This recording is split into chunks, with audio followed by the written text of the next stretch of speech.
বর্তমান করিমগঞ্জ লোকসভা আসনের কংগ্রেস দলের টিকিট প্রত্যাশী আব্দুস সবুর দফাদারের সাথে গতকাল রাতে বিএম নিউজ 24 এর সাক্ষাৎ।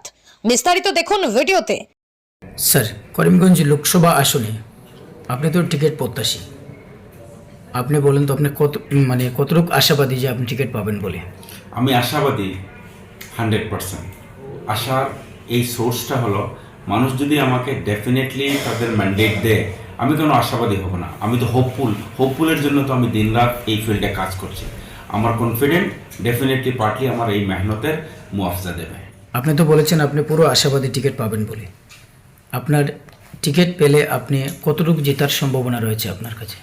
আমি আবার বলবো, জিতা মানুষের উপর। মানুষ যদি আমাদের এই আইডিয়াকে, এই কংগ্রেসের এই নেগেটিভকে যদি ডেফিনেটলি আমরা কংগ্রেসের সক্রিয় রক্ষাররা যদি আমরা মানুষের কাছে নিয়ে যেতে পারি, আমাদের বিশ্বাস মানুষ আমাদের ডাকে সাড়া দিবে এবং কংগ্রেস ডেফিনেটলি একটা ভালো ফলাফল করবে।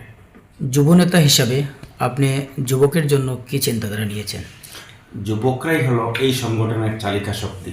আমি বিশ্বাস করি যুবশক্তি যেভাবে দিন রাত মেহনত করছে, এই মেহনত যদি আগামী দিনে কন্টিনিউ হয়, আমি বিশ্বাস আমার দলের হয়ে তারা কাজ করবে এবং এই কাজটা যে দলের উইনিংয়ে কাজে আসবে, এটা আমি 100% আশাবাদী।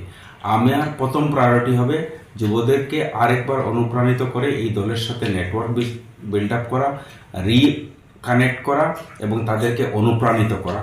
যুবকরা যখন অনুপ্রাণিত হবে, নতুন আশা আলো আসবে এবং নতুন আশা যখন আসবে, ডেফিনেটলি মোরাল ফ্যাক্টর তাদের ফেভারে কাজ করবে এবং আমার বিশ্বাস এই যুবশক্তির উপরে বিশ্বাস করে এই দল একটা ভালো রেজাল্ট করবে। বর্তমান রাহুল গান্ধীর ন্যায়যাত্রা বিষয় নিয়ে আপনি কি বলতে চান? ন্যায়ের কোয়েশ্চন আসে যখন অন্যায় হয়।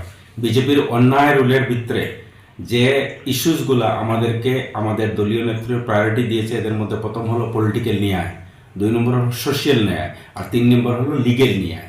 এই আমার বিশ্বাস আমাদের দলের নেতা যে ন্যারেটিভ বিল্ড আপ করে মানুষের কাছে যেতে চেয়েছেন, ডেফিনেটলি মানুষ এটার মধ্যে সাড়া দেবে এবং লার্জ স্কেল মানুষ এই ন্যায় যাত্রায় অলরেডি পার্টিসিপেশনের জন্য অপেক্ষায় আছে। কিছু মানুষ অলরেডি পার্টিসিপেট করেছেন এবং আমরা সবাই সক্রিয়ভাবে এই যাত্রায় ডেফিনেটলি আমরা পার্টিসিপেট করব এবং মানুষের উৎসাহ অনুপ্রেরণা আমি নিজে যেভাবে দেখেছি, আমার বিশ্বাস রাহুল গান্ধীজির ন্যারেটিভ মানুষ খুব ওয়েল রিসিভ করবে এবং এই যাত্রা থেকে আরেকবার সাফল্যের যাত্রা আসবে, এটাই আমার বিশ্বাস।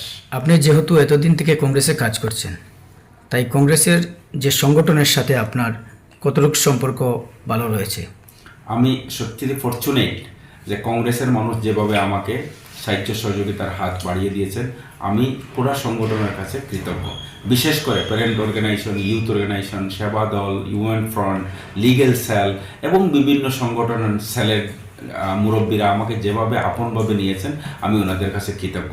এটা থেকে বোঝা যায় যে কংগ্রেসের সাংগঠনিক শক্তি প্রচুর মজবুত, আর এই মজবুত ভিত্তিকে কাজে লাগানোর জন্য ইউথ কংগ্রেস রিয়েলি রেডি। আর এই রেডিকে যদি আমরা এসকালেট করতে পারি, সংগঠন ডেফিনেটলি তাদের ওয়েট দেবে এবং আগামী দিনে আমরা একটা ভালো রেজাল্ট করতে পারবো। সংগঠন যখন মজবুত হয়, তখন তার প্রথম চালিকা শক্তি হয় ইউথ কংগ্রেস। ইউথ কংগ্রেসের টিম যখন শক্তিশালী হয়, সংগঠনের প্যারেন্ট অর্গানাইজেশন শক্তিশালী হয়। প্যারেন্ট যখন শক্তিশালী হয়, তখন স্টেট অর্গানাইজেশন শক্তিশালী হয় এবং স্টেট যখন শক্তিশালী হবে, ডেফিনেটলি ন্যাশনাল টিমটাও আরও বেশি শক্তিশালী হবে এবং নেশন, স্টেট এবং ডিস্ট্রিক্ট এবং মণ্ডলের কোঅর্ডিনেশনে যে শক্তি উঠে আসবে, এই উঠে আসা শক্তি দিয়ে কংগ্রেসের ভালো ফলের জন্য আমরা তৈরি। The Bureau Report, BM News 24।